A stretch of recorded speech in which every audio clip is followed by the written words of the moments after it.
دنیا کے ہر کام کے لیے حکمت اور سلیقہ ایک اہم ضرورت ہے، لیکن دعوت و تبلیغ کے لیے حکمت اور سلیقے کی اہمیت یہ ہے کہ خدا نے خود اس کا حکم دیا ہے، ادعو الی سبیل ربک بالحکمہ، اپنے رب کے راستے کی طرف حکمت اور سلیقے کے ساتھ دعوت دیجیے۔ اور یہ حقیقت ہے کہ نبی صلی اللہ علیہ وآلہ وسلم نے دعوت و تبلیغ میں حکمت اور سلیقے کا جو اہتمام فرمایا وہ خاتم نبوت ہی کا حق ہے۔ بلکہ صحیح بات تو یہ ہے کہ اگر آپ یہ جاننا اور سمجھنا چاہیں کہ قرآن کی اس ہدایت کا منشا کیا ہے اور حکمت کا مفہوم کیا ہے، تو اس کا ایک ہی صحیح اور یقینی طریقہ ہے کہ داعی اعظم صلی اللہ علیہ وآلہ وسلم نے دعوت و تبلیغ کا فریضہ جس طرح انجام دیا وہی حکمت ہے۔ دعوت و تبلیغ کی حکمت کو پانے کا ایک ہی اطمینان بخش ذریعہ ہے کہ آپ کی دعوتی زندگی کا بغور مطالعہ کیا جائے اور بار بار مطالعہ کیا جائے۔ آپ کی دعوتی زندگی ہی حکمت کی صحیح تفسیر ہے۔ آپ کی پاکیزہ زندگی سے بے نیاز ہو کر حکمت کی ہر تفسیر حکمت نہیں، ضلالت و گمراہی ہے۔ نبی صلی اللہ علیہ وآلہ وسلم کی پوری زندگی دعوت و تبلیغ کا جو فریضہ انجام دیا، خدا کی نگرانی، حفاظت اور رہنمائی میں انجام دیا۔ خدا نے ہر طرح کی لغزش اور خطا سے آپ کو محفوظ رکھا، اور آپ صلی اللہ علیہ وآلہ وسلم نے خدا کی منشا اور ہدایت کے مطابق اس فریضے کو انجام دیا اور اس سلسلے میں اعلیٰ ترین حکمت اور سلیقے کا حق ادا کیا۔ حضور صلی اللہ علیہ وآلہ وسلم کی دعوتی زندگی پر جب ہم غور کرتے ہیں تو معلوم ہوتا ہے کہ آپ صلی اللہ علیہ وآلہ وسلم کو دعوت و تبلیغ کے فریضے کے تقدس اور عظمت کا پورا احساس تھا۔ آپ صلی اللہ علیہ وآلہ وسلم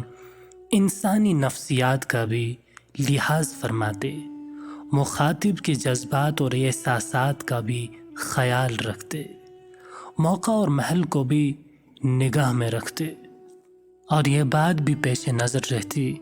کہ کس سے کیا کہنا ہے، کس انداز میں کہنا ہے، کس رخ سے کہنا ہے۔ آپ خیال رکھتے کہ مخاطب میں بیزاری اور اکتاہٹ نہ پیدا ہو، دعوت سے بے پرواہی اور اس کی تحقیر کا جذبہ نہ ابھرے، ویسے اپنی سب سے قیمتی دولت اور سب سے اہم ضرورت سمجھ کر قبول کرے اور اسے اپنی ہی چیز تصور کرے۔ مثال کے طور پر صحابہ کرام رضوان اللہ تعالی علیہم اجمعین نے ایک موقع پر دریافت کیا، یا رسول اللہ، یہ قربانی کیا ہے؟ ارشاد فرمایا، سنت ابیکم ابراہیم، یہ تمہارے باپ ابراہیم کی سنت ہے۔ جواب کا یہ انداز کس قدر حکیمانہ ہے! یہ جواب سن کر پوچھنے والوں میں اس سنت کو قبول کرنے کے جذبات کس طرح ابھرے ہوں گے، اور کس طرح قربانی کو اپنے باپ دادا کی سنت سمجھ کر انہوں نے دل کی رغبت سے ادا کیا ہوگا۔ آپ صلی اللہ علیہ وآلہ وسلم اس کا جواب یہ بھی دے سکتے تھے کہ یہ خدا کا حکم ہے، یا خدا کے ساتھ اپنی وفاداری کا ثبوت ہے، یا کچھ اور، لیکن آپ صلی اللہ علیہ وآلہ وسلم نے مخاطب کی نفسیات اور جذبات کا جس طرح لحاظ رکھا اور حکم خداوندی کے لیے قبولیت کی فضا پیدا کرنے کی غرض سے جو انداز بیاں اختیار کیا، حکمت کے لحاظ سے وہ اپنی مثال آپ ہیں۔ خدا نے آپ کو حکم دیا کہ اہل کتاب یہود کے سامنے توحید اور اس کے تقاضے پیش کیجیے، اور اس طرح پیش کیجیے کہ یہی ہمارے تمہارے درمیان متفقہ بنیاد ہے،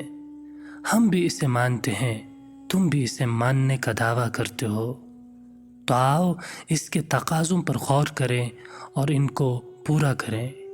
اللہ کا ارشاد ہے، قُلْ يَا أَهْلَ الْكِتَابِ تَعَالَوْا إِلَىٰ كَلِمَةٍ سَوَاءٍ بَيْنَنَا وَبَيْنَكُمْ، کہیے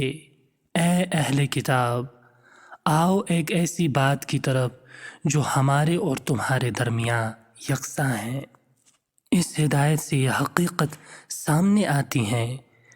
کہ مخالفین سے گفتگو میں متفقہ بنیادوں کو سامنے رکھا جائے اور اختلافی موضوعات کو چھیڑنے کے بجائے متفقہ بنیادوں کے تقاضے واضح کیے جائیں تاکہ وہ اس سے بدکنے کے بجائے قریب آئیں اور اس طرح دعوت کے لیے ان کے دل کھلیں۔ اور رسول برحق صلی اللہ علیہ وآلہ وسلم نے اپنی دعوت میں اس حکمت کو ہمیشہ پیش نظر رکھا۔ حضرت معاذ اور حضرت ابو موسیٰ اشعری رضی اللہ تعالیٰ عنہ کو یمن کی طرف روانہ کرتے ہوئے آپ نے ہدایت فرمائی، تم دونوں دین کو لوگوں کے لیے آسان بنانا، مشکل نہ بنانا،